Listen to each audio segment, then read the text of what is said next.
Hello, everybody. Welcome to Bill and Ammon's Bogus Hangout. We have Doc Sheldon with us here today so far. Hi, Doc. How are you today? Doing great, Bill. Doing great. Still kicking. Any day you wake up is a good day. I've got a blog post I want to write for you. I've got it. You've got a blog post I want to receive. I came across an interesting patent yesterday, and so I've got to write about this one. Super. It has to do with how they go about collaborating, understanding the facts behind question answering. Things like featured snippets. Yeah. How they check upon those. You mean like verifying facts? Yeah. It could be an interesting one. Is that a real recent patent? Yeah, this week. Sounds like the kind of thing that might have been generated in response to their efforts to control quote-unquote fake news. It's quite possible. Let me see.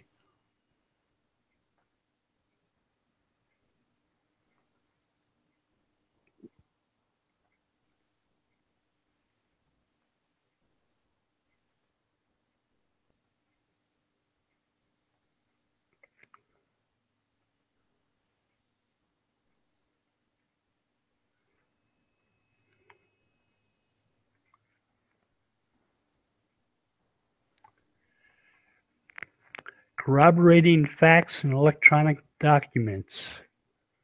It's filed February 6, 2015.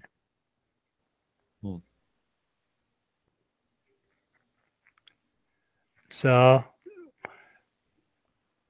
it's not brand new, but it's new enough. Still recent enough to be germane, though. Yeah. Should be an interesting one.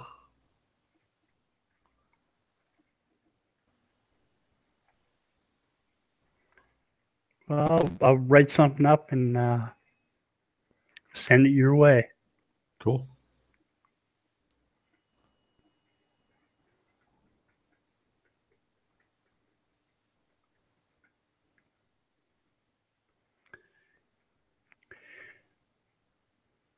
I have to maybe do some fact checking myself on it.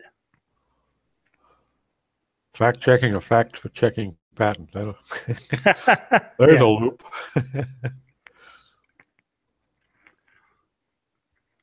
Yeah, sometimes you can see how much something's been implemented. Yeah. Sometimes it's really hard to tell. Well, I know I've always found it interesting sometimes when you're digging into who is on a patent filing and going back and you're looking at what else they have done, what's been their major area of interest, and most of their activities centered around. That sometimes can be very revealing. When you find a LinkedIn profile for somebody who wrote a patent and it says they've been on some top secret Google project that nobody's ever heard about before, and say, now somebody has. Can't say that anymore. Yeah.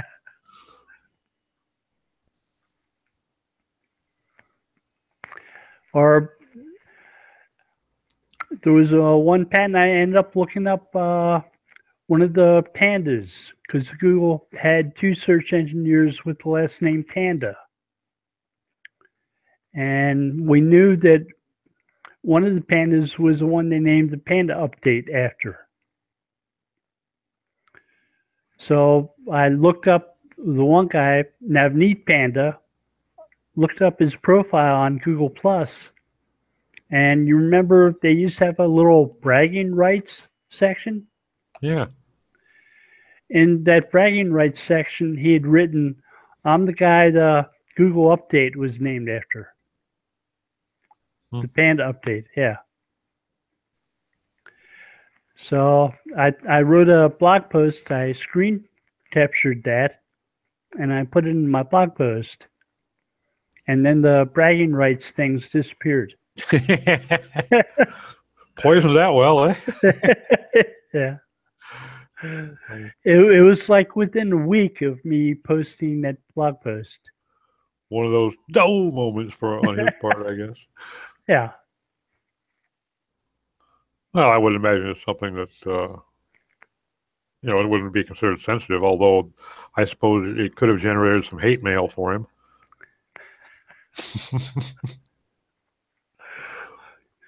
I imagine so. I think there are a lot of people upset. Did you read the book In the Plex? Yeah. Yeah? Yeah, got it on Kindle. Steve Levy in that described the amount of mail that Google used to get when they first started out. And it was quite a lot. And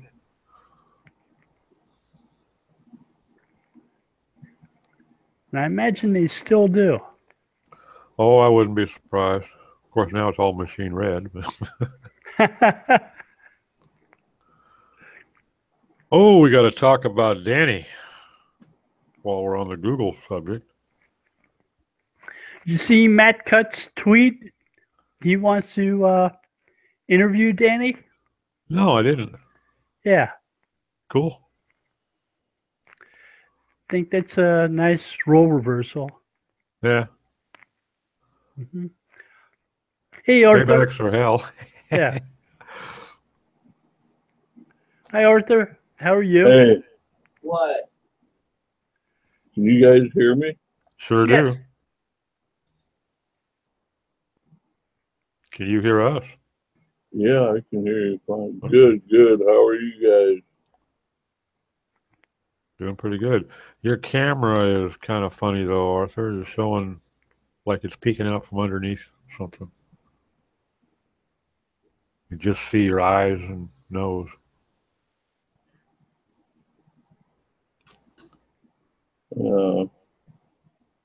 It's showing that it's not working. I got a real bad delay here.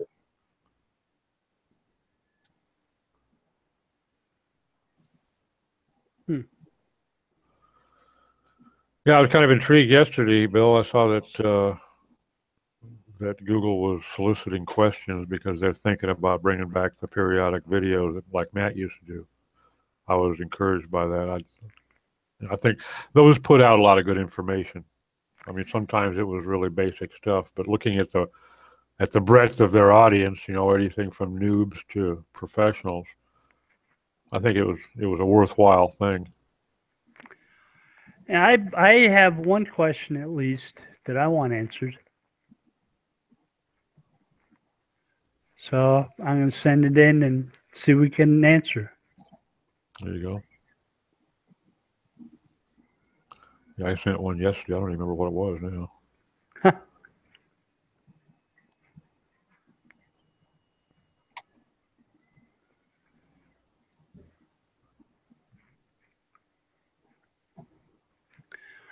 Maybe I should write a blog post and solicit questions from people. See if I get any. Not a bad idea.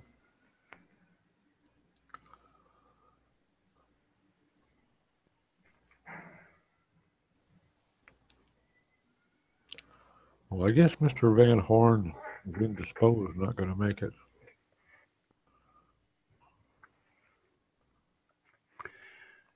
It's possible.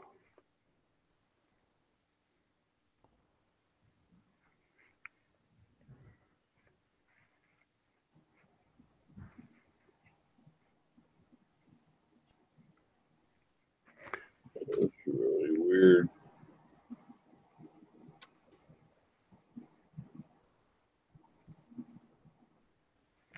Hey, Arthur, Yeah. why don't you tell us something about yourself? Well, I'm still trying to figure out why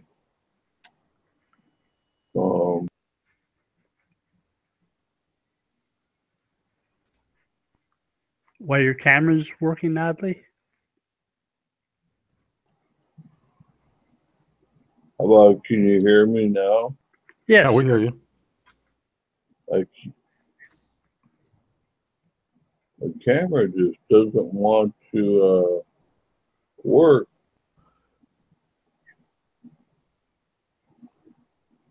If I know what I've found with one of the recent changes that Google Plus makes 20 times a week, if my camera, like I use Minicam, if I have it activated in Minicam, when I come into the Hangout, it won't work. I have to turn it off in Minicam and it'll let Google Plus manage the camera, or it won't accept it.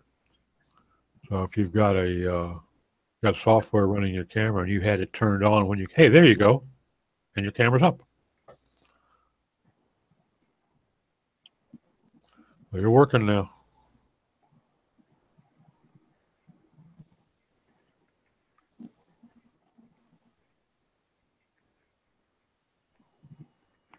Yeah, I was using a program like that too. It was a,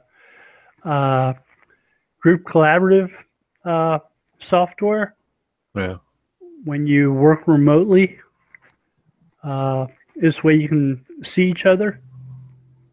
It doesn't live stream you. It takes a new picture of you every 10 seconds or so. And if I had that running,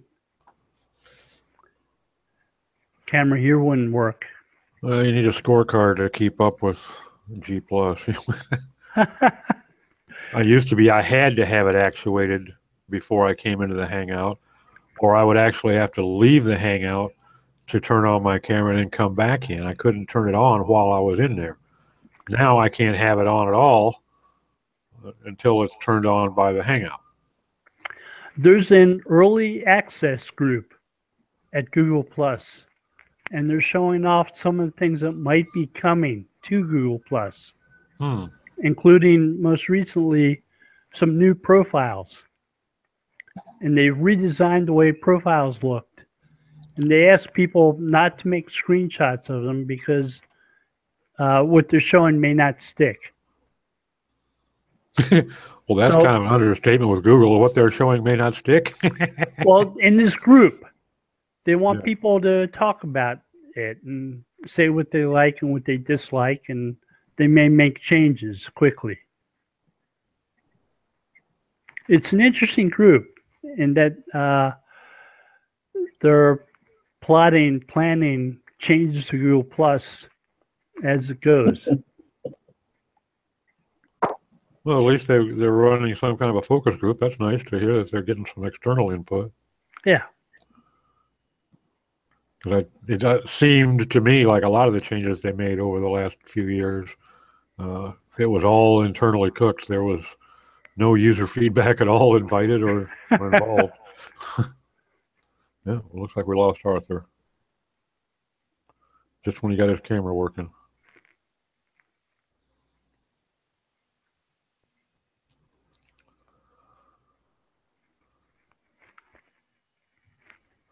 Oh well, I was going through some old posts on a blog the other day, and back in 2014, it was already being predicted that Google Plus was getting ready to be shut down. Pleased to see that those didn't come true, but I still am not making. You know, I was a heavy user there for a while, and just after 3 years of seeing it being basically 90% marketers, it just didn't seem to be worth the effort anymore. It's lost a lot of people who used to be active in it. Yeah.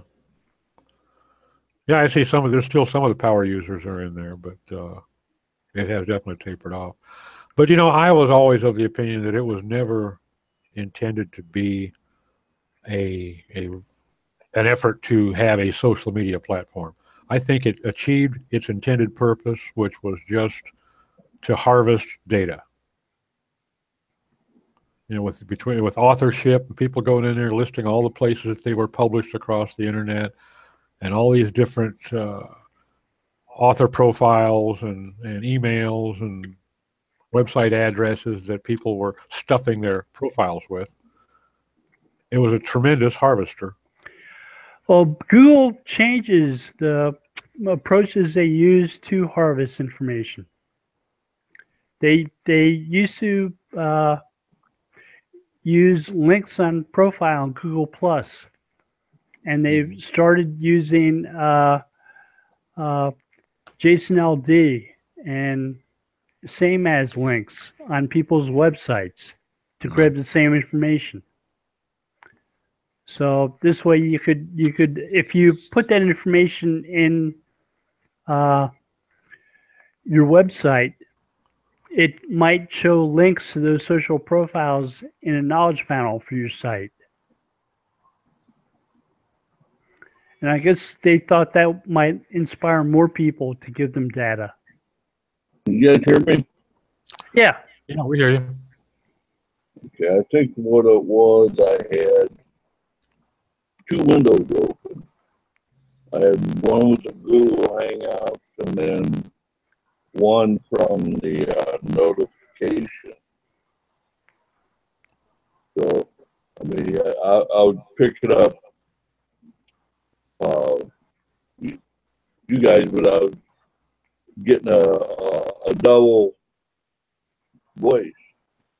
It was really weird, you know. So I shut off the one, and now I'm in the Google side, and seems to be everything's working now. I've always had trouble with Hangouts, but even up here at the top, it said my camera is off and my microphone's muted.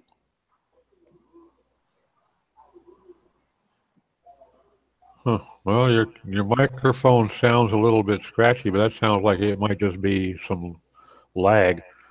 Your image is fine, and Yeah, everything looks fine to me too. almost sounds like if you had 2 windows open and the window you're in right now that you're looking at is showing you as muted and camera offline. Sounds like you might be transmitting from the other window and looking at one that is not activated. You may have killed the wrong one. I killed that window, and now I just have the one as far as I know. Oh well, we can see you anyway, so over that hurdle.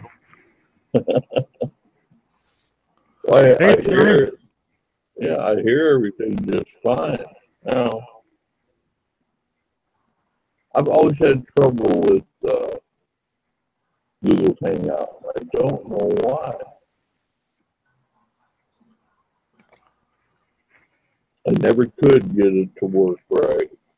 Right now I'm running under Chrome. You know, so I know it's not that.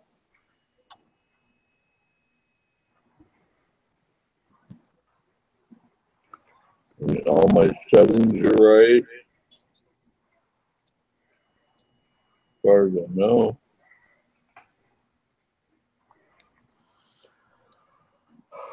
How are you today, Mr. Van Horn? All good, good. Got over Thanksgiving now. Yeah. Yeah, I actually cooked the turkey this year, so I did all the work. Now I'm going to be turkey for a month. Yeah. All right. Until you get down to the turkey soup, and you'll know you're finally getting to the end of it. Huh? I make the soup early. Goes down good with the sandwiches. When is Thanksgiving? It was yesterday. Yeah. Well, We have ours a little bit earlier than American. I knew that. I just wasn't sure the date. Yeah. I think that's because they want a holiday that's at the beginning of the month.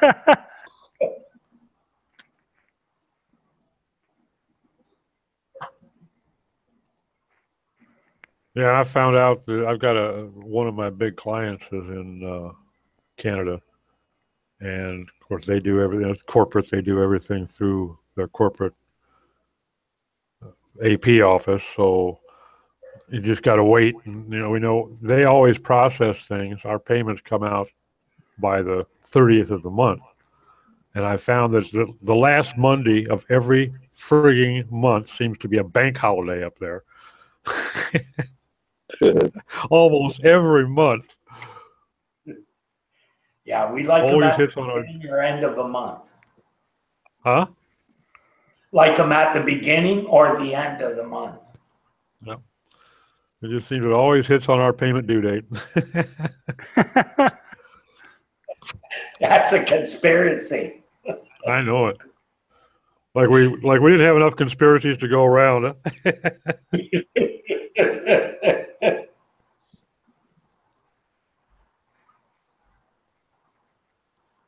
Hey, did you see that thing? There was something on Facebook. I know you really spend a lot of time on Facebook, Terry.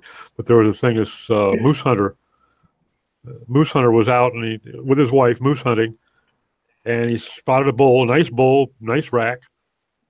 He shot him twice, dropped him, and then he went down the slope and went up to the bull and laid his rifle down and hollered back to his wife to bring down his knives. Turned around and the bull was back on his feet and was not happy.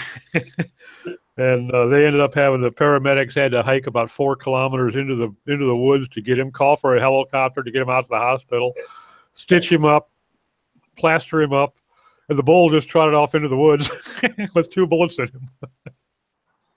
And man, when you go after a 1,200-pound animal with a rack like that, and you know you've already pissed him off, you want to make damn sure he's dead before you lay that piece down. I would think so. I don't do much hunting, so. But I don't do much hunting anymore. But anything that's bigger than me, I'm gonna make damn sure it's dead before I lay my rifle down.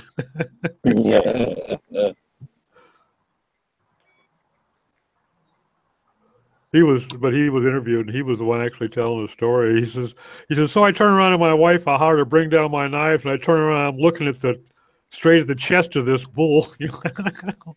Wow. That was one of those oh shit moments. This is going to leave a mark. This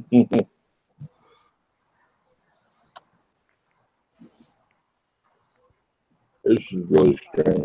Just out of curiosity, has anybody else heard about a recent update from Google that seems to be really putting aggregators and authority sites at the top of local searches?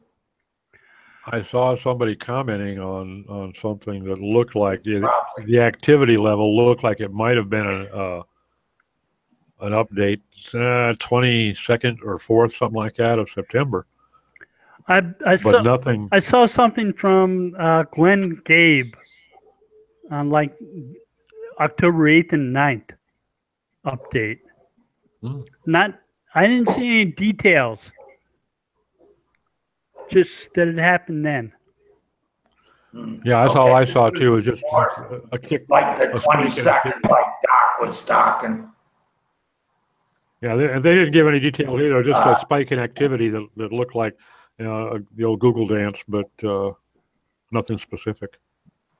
Yeah, what I saw was, sites that haven't seen the certs in over a year, all authority sites, like classified sites like Craigslist and Kijiji here in Canada. And then it was all the office space aggregators.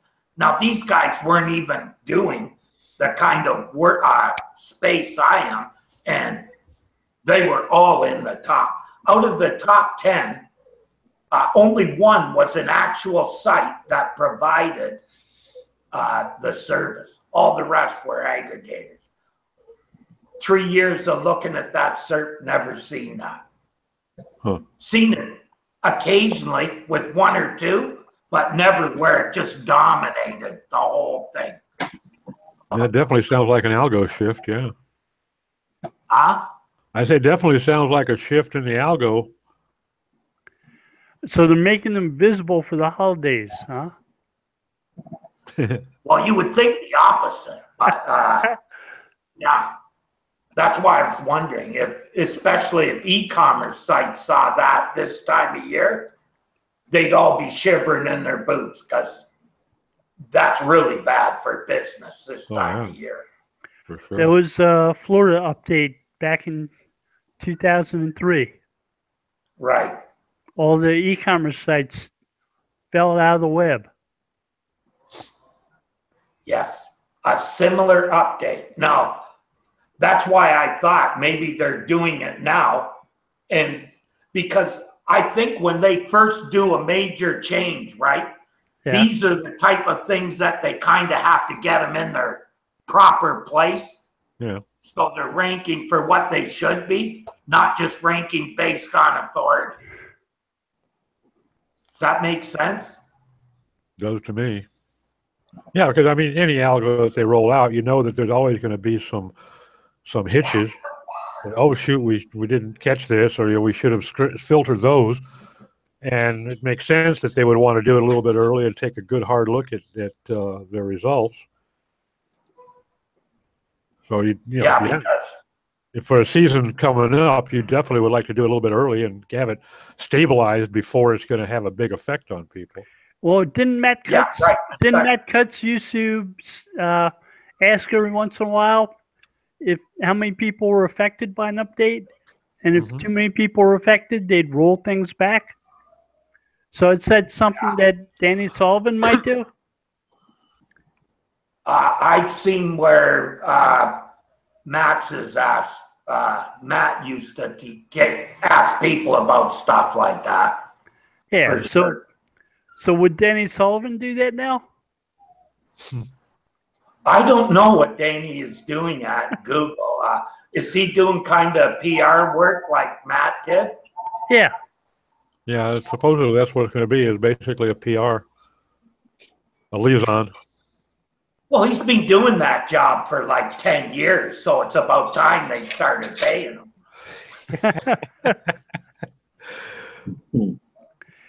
Hey, man. That's just my opinion.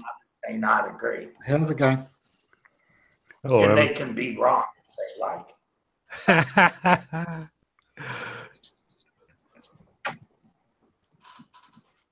So I guess we're talking about Danny's move to Google. Yep. It's logical on both sides. He's got the contacts, he's got the long-standing respect within the industry. He's managed to show the ability to speak to both sides without absolutely putting anybody's nose out of joint for many, many years. So, yeah, which side of that fine line he stands on doesn't really matter too much, does it? Yeah, I think he's a good choice for them. Yeah, I think that that kind of communication has been lacking since Matt's left. Yeah. I must admit, I wonder whether we're still going to see that kind of communication we'd hope for. A lot of the problems actually come from higher up the Google food chain, the legal team, etc., and I think Danny himself is a little concerned or considerate of exactly how much he's going to be allowed to say and whether he's going to find this a career he can stay in.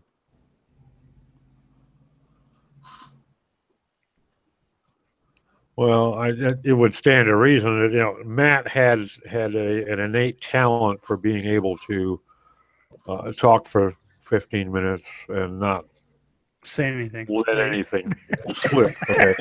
He was really able to think well on his feet, and I'm sure that especially if they're going to want to watch Danny and see if they can have that same level of confidence in him. I would expect they would with anyone. But all Google is all Google speak. You have to read between the lines. Like they don't say anything that's flat out. So for anybody, you're always going to have to read between the lines and make decisions based on that. They're not going to tell you exactly.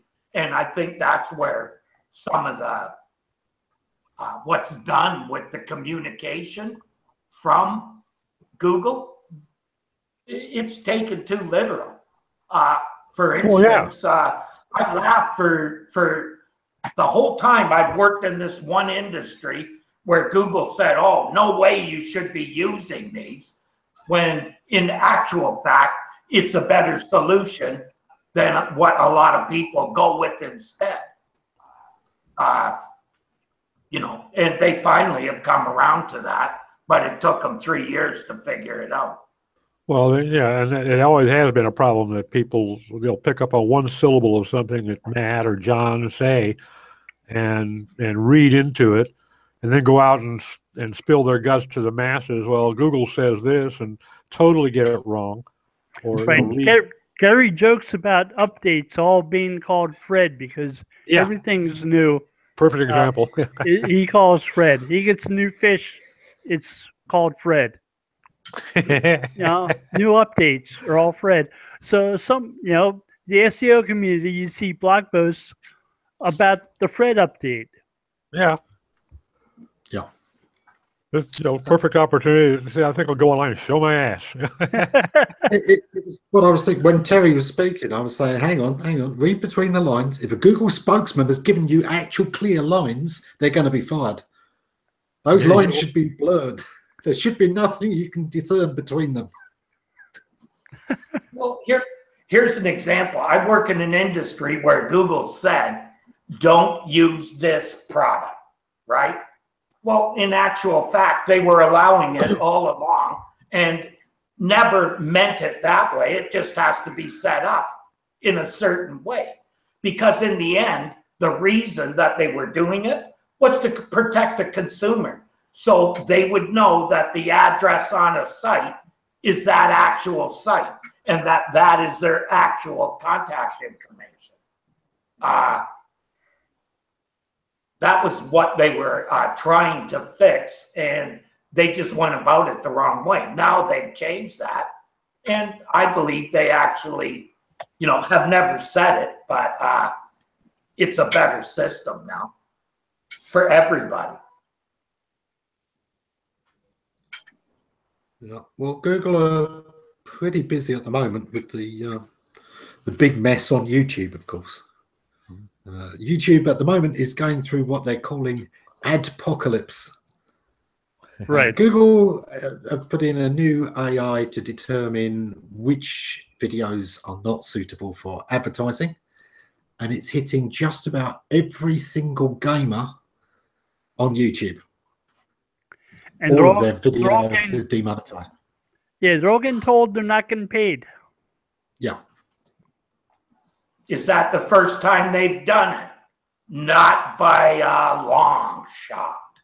If you're going into that game, you should know that's their game. That's how they play it. It's not the first time they've done it. No. I mean, YouTube has been a reasonable income for a lot of people. It's been getting worse over the years, but that's the nature of the beast. There's more and more streamers. There's more and more. They say now, if you go into any young kids' school and ask them what they want to be when they grow up, at least 2 of them will say YouTubers. Seriously, there are 500 hours of video uploaded to YouTube every minute. So it's not exactly a balance of supply and demand for advertising. There is a lot more ad space than there is advertisers. However, there has been a good income. If you can build an audience, it used to be you could make a living. And if you worked hard and really, kept that audience up, you could do very well. But now nobody's getting any money at all because all of their videos are being demonetized by this bot as soon as people start watching. It only bothers with things that are actually getting looked at and it's just demonetizing them. You can appeal, but of course the appeal goes through people, and that means it takes 4 days. All of the views on a video happen in the first 4 days. So by the time the appeal's gone, yeah, you're right, this can have ads, it's fine, they've lost all their income anyway. So a lot of these people have suddenly gone from making a living to nothing at all. Literally, I mean, you know, a couple of dollars in a month. And yeah, I mean, huge issue for them. In a way, I understand it. You know, AdWords has long had a policy where they don't accept advertising that promotes violence, hate. They, I believe, don't allow gun sales or arms sales. And of course, a lot of limitations on drugs and things like that as well. And of course, a lot of games feature violence, feature guns. The bot is automatically going to be cautious. It's going to have to make a decision there that even a human editor might struggle with in some cases. And yeah, it's not something that's going to be fixed overnight. Yeah, in fact, I think I recall seeing here just not too long ago at all that they've even restricted. Now you can't sell vapes and vape products, for instance, on them now. Which will be a huge blow because there's so many vaping channels. And a lot of people do get their advice on, you know, what the latest hardware's like, instructions on how to build these coils or run the wicks, etc., etc. Or even just reviews, yeah. Yeah, yeah, exactly.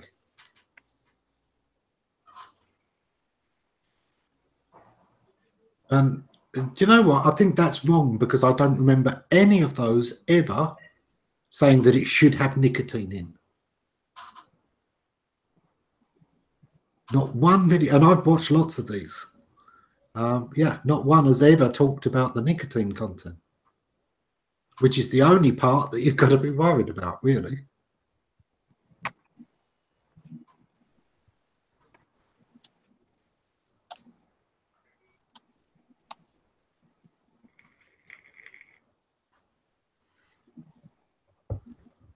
Still, you know what we used to say about, you know, AdSense, webmaster welfare. It's an alternative to actually doing the work of finding your own advertising and sponsorships. I think to a large extent, people are going to have to view YouTube in a similar way. But that then may mean if people are turning off the ads, is that going to kill YouTube? Because most videos, Google won't be able to monetize. Mm-hmm.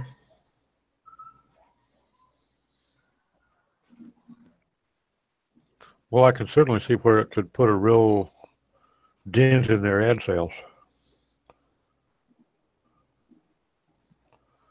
It's going to have to hurt them to some extent in that some of the most popular channels, some of the most popular you know, content creators are the ones most affected with all of their content being demonetized until it's too late. It's got to be hitting ad impressions. However, how many of those ads are actually tuned to be useful to the audience anyway?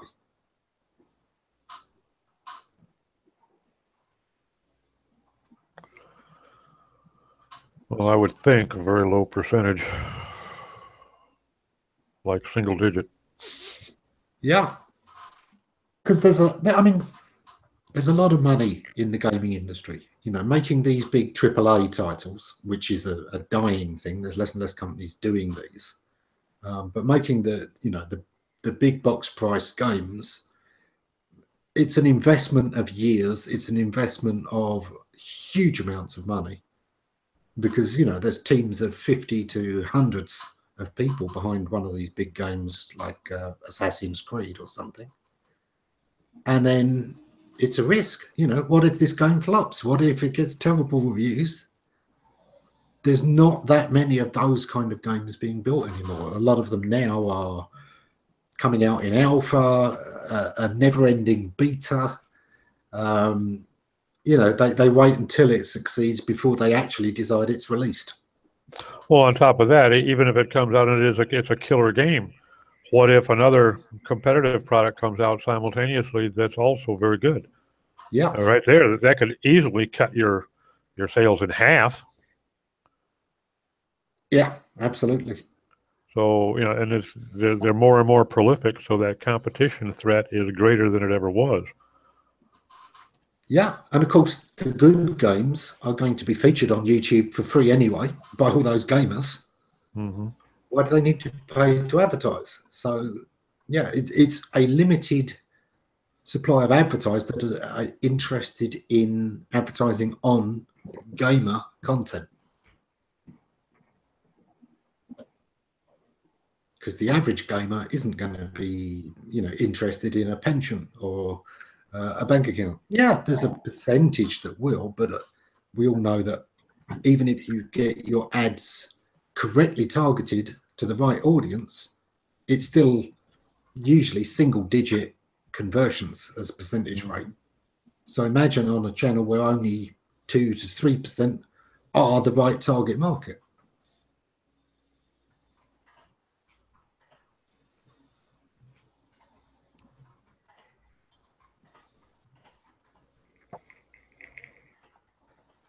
And this is the adpocalypse. Yeah, yeah.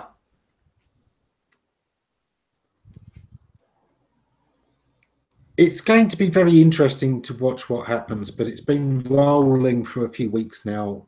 There are huge signs all over that, you know, this is going to be a very, very big event. Most of those gamers are looking at the fact that they've gone from making a reasonable living to a good living to no living whatsoever this month. And before machine learning was used to monitor advertisements, how did they do that? People? I think it was literally they looked for people complaining. They waited for people to report it.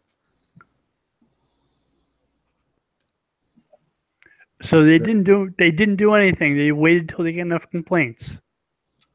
Pretty much, yeah, I believe so. I think there was a certain amount of checking, but it would have been, you know, prioritized. Mostly it would have been looking for signs of bad results. And that was exactly the issue, is that several of the biggest advertisers, hundreds of millions of dollars, threatened to pull out of YouTube. Well, I mean, even just working off of user-generated reports, when you're talking about 500 hours being uploaded every minute, trying to keep up with doing manual checks just on the hard reports would be a major chore, you know. Yeah, but they've still gone about it the wrong way. The problem wasn't whether the videos should or should not be monetized. The problem was matching the right advertisers to the right content, and that they're still not doing. I remember going I to don't think YouTube. that was their concern, though. I don't think they give it exactly, but that's the advertisers' concern. The advertisers are concerned that they're not making a good enough return on their investment in advertising on YouTube. Yeah, there's a bit of a concern about whether it's appropriate content as well. I believe some sort of pro-violence, pro-extremism videos have had advertising, and the advertisers, of course, have not been happy about it. But again, that would be fixed by better targeting, because you'd realize that that's content that shouldn't have any advertising on it at all. I don't think they've quite got the right approach.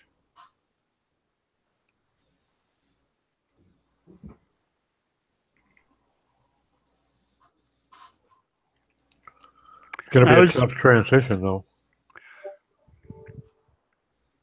Yeah. I was watching a video with a guy who called himself Mingles with Jingles yesterday. Oh, yeah. And he was saying when he first started out in YouTube, it wasn't unusual to make $10,000 a month.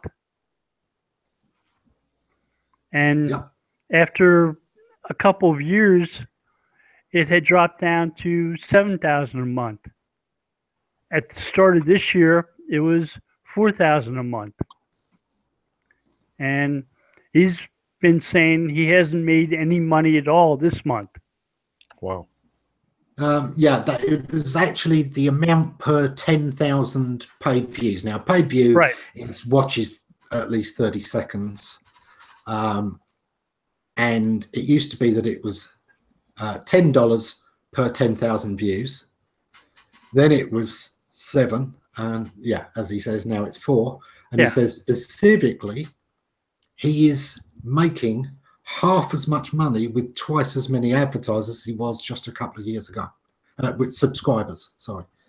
Even though his views have more than doubled, his income has halved. He said he had 597,000 subscribers. Yeah. Wow. Wow. That's even more than I've got. And the funny thing is, I mean, that is one of those borderline positions. It's actually not a huge income that you make at that level of subscription. You need to be in the millions. I've never made a dime, and I got videos out there that's got almost 100,000 views. Yeah. I haven't gotten paid a dime. You know, I don't know why that is. I never really have, but you know. But then I had almost 2,000 subscribers, and they took them all but 400. So now I'm back to trying to rebuild my subscribers so I can get on the super chat. You know, and but I've never made a dime off YouTube.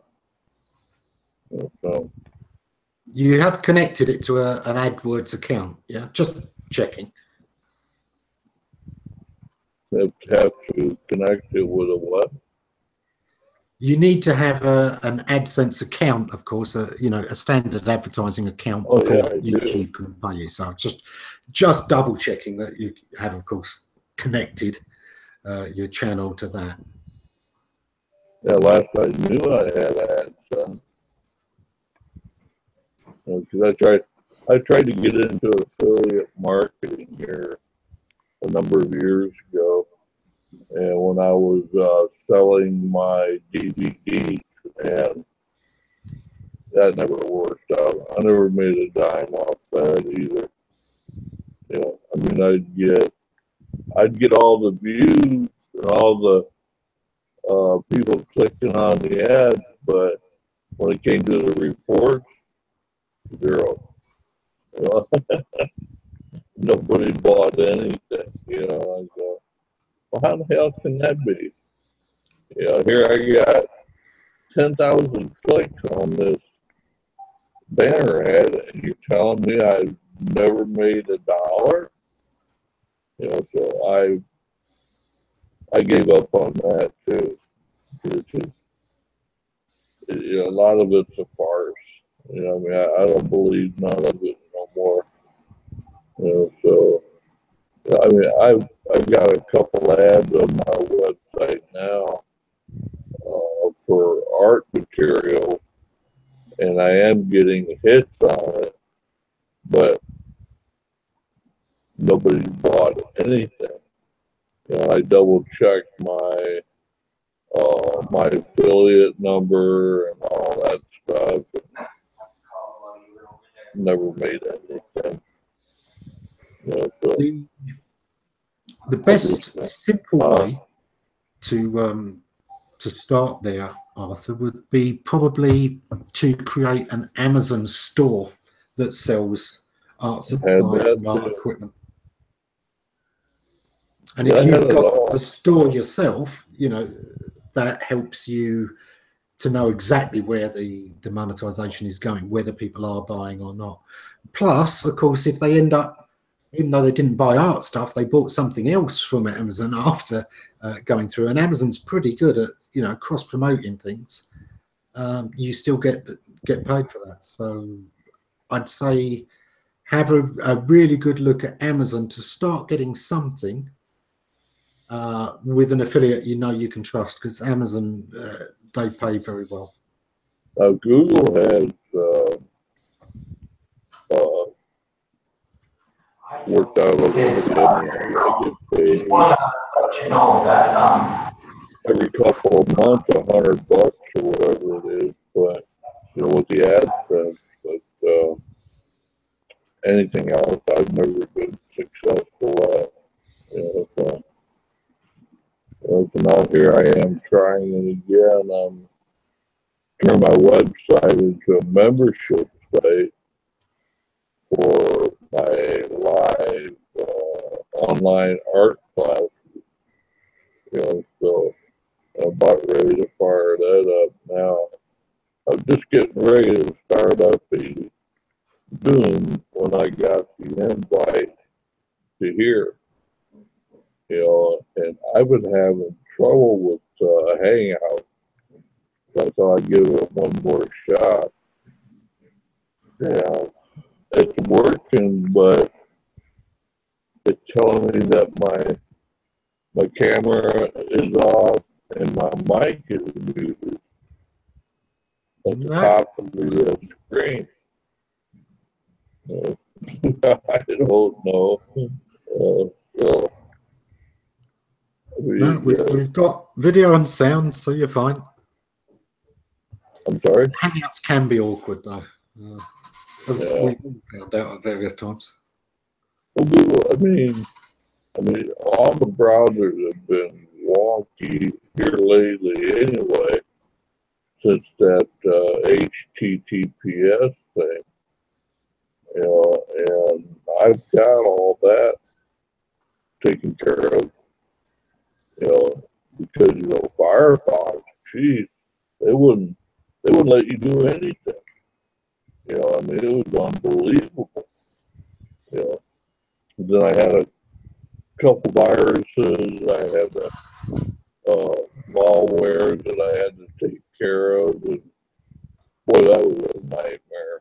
You know, and I actually had to go into the root, you know, to get rid of them. You just can't delete those.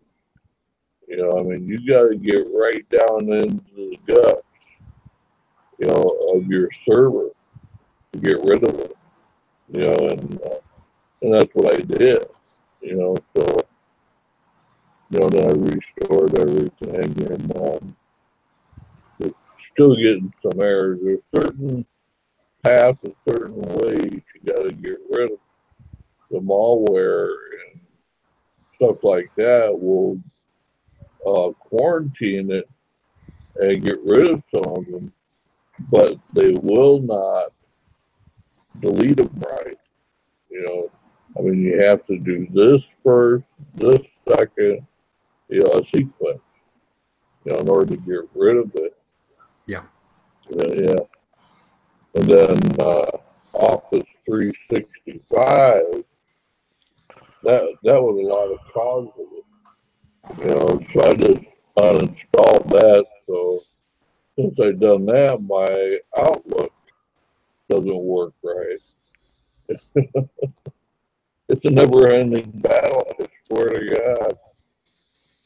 But it is what it is, you know. So. Yeah, I mean, you've got to have some sort of antivirus that works on the fly. Ideally, certainly some of the things that protect the system up front, things like Spybot, Seek and Destroy, I think is the Spybot SMD is a decent one because it immunizes the system up front, prevents a lot of these things from executing code in the first place. But you still need antivirus as well. Oh yeah, I mean, I used House Call for years, you know, Microtrim, and they're pretty much no good. You know, I mean they don't. I haven't hit a malware. Huh? I haven't seen a malware site since I installed ESET, which Doc turned me on to. They're the only company I've ever heard of that's never had a problem.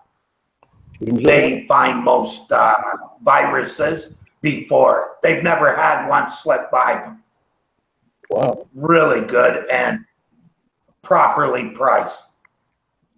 Well, I've always had good with AG too, you know. But out of curiosity, when you hooked up to 360, did you update your Outlook?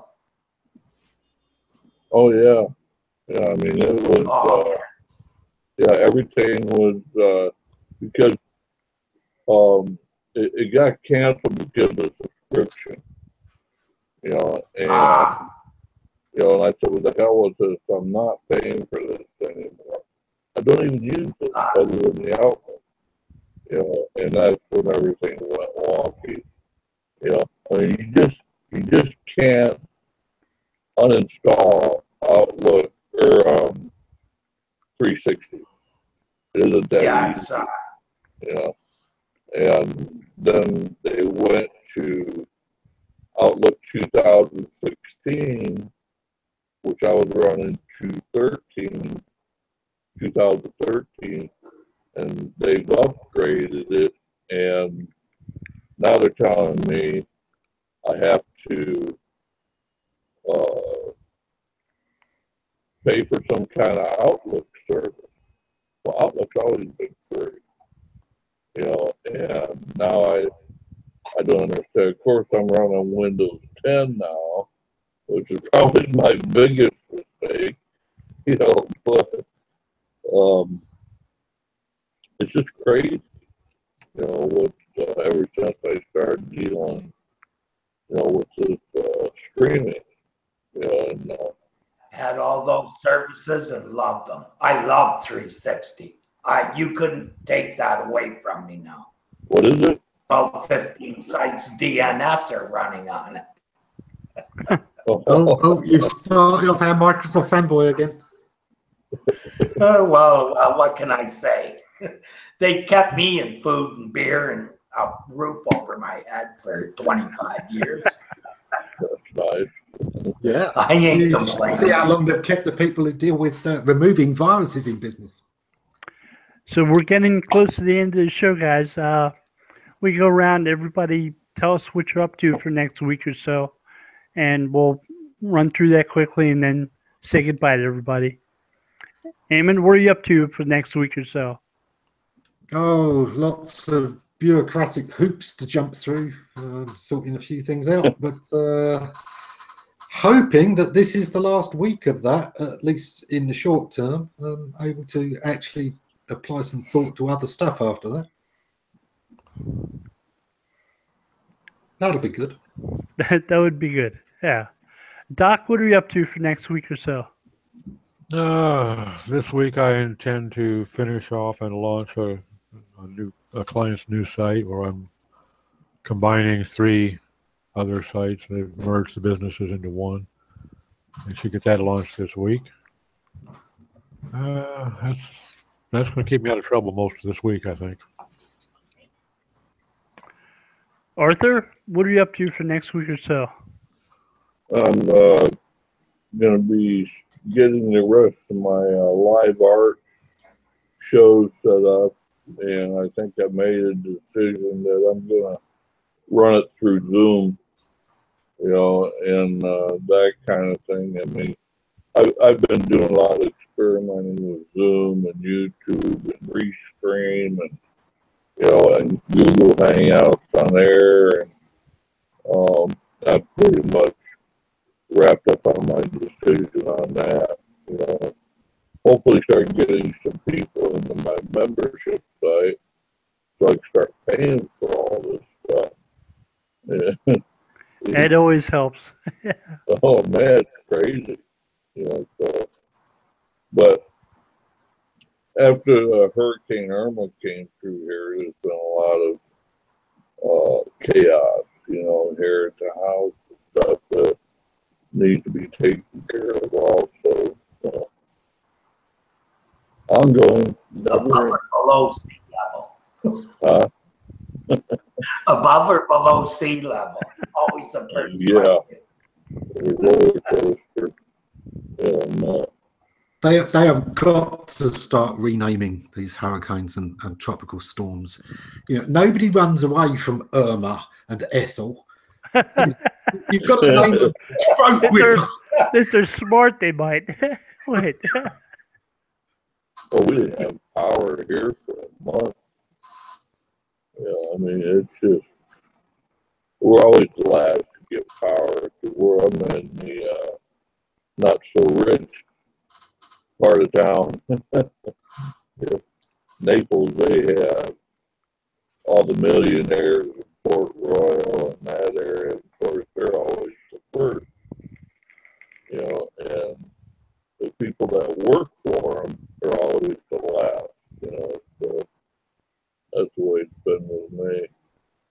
Yeah, I've been here since 87, 86, 87, and it's always been that way.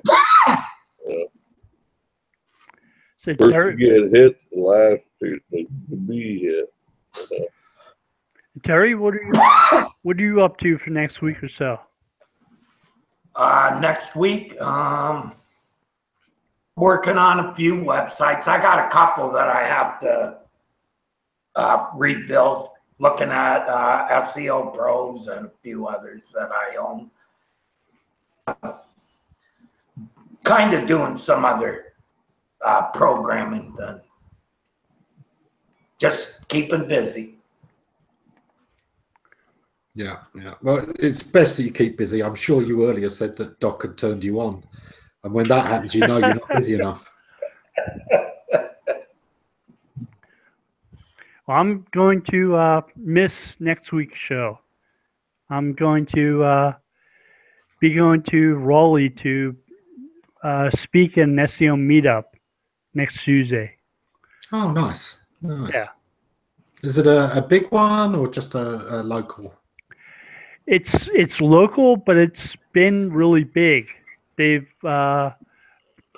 broadcasted on Hangouts. Cool. I think they average about 100 people or so in person. Wow, nice.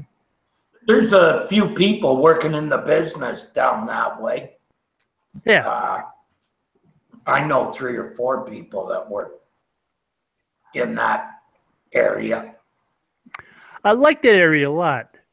Yeah. Between Raleigh and Durham and Cary. Yeah.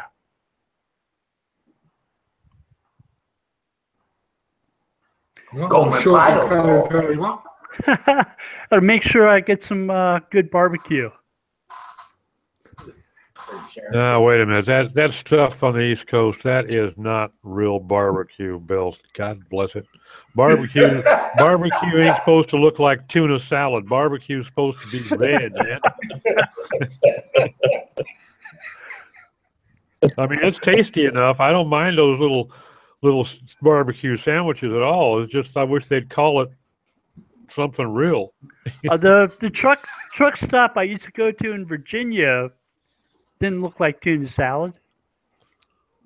That was good stuff. I miss that place. Yeah. Yeah, first time we stopped, we got on the bike and went down into North Carolina when I was living in Virginia Beach and stopped at some little side place down there by Elizabeth City. At barbecue sandwiches. I said, by God, that sounds good. Pulled in there, ordered, gal on roller skates brought them out, and it's a tuna salad sandwich by all looks of it. I mean, it was tasty, but by God, it ain't barbecue.